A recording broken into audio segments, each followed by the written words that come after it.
Understanding the phrase, first rise. Hello dear learners. Today, we're diving into an interesting English phrase, first rise. Ever heard of it? Whether you're familiar with it or not, by the end of this video, you'll grasp its meaning and usage. Let's get started. The phrase, first rise, can be broken down into two words, first and rise. First refers to something that is foremost in order, rank, or time. It's the initial step or instance of something. Rise means an increase or growth in something.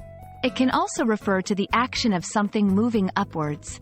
When combined, the phrase often refers to the initial increase or growth in something or the first instance of something moving upwards.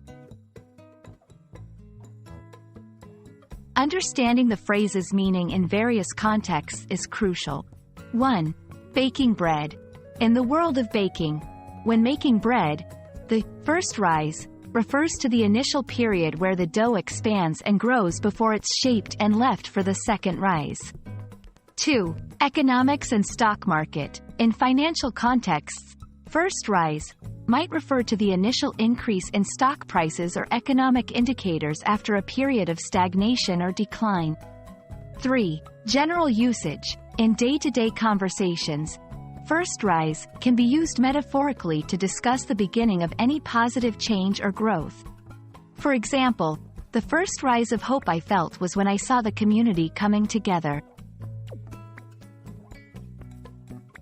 Let's look at how first rise can be used in sentences. 1. After mixing the ingredients, let the dough have its first rise for about an hour. 2. The first rise in the company's stock price this year happened in March. 3. After the heavy rain, we saw the first rise of the sun in a week. And that wraps up our exploration of the phrase, first rise. Whether you're baking a loaf of bread, discussing stock market trends, or just enjoying the beauty of a sunrise, this phrase is versatile and handy. We hope this video helped clarify its meaning for you. Keep learning, and see you in our next lesson.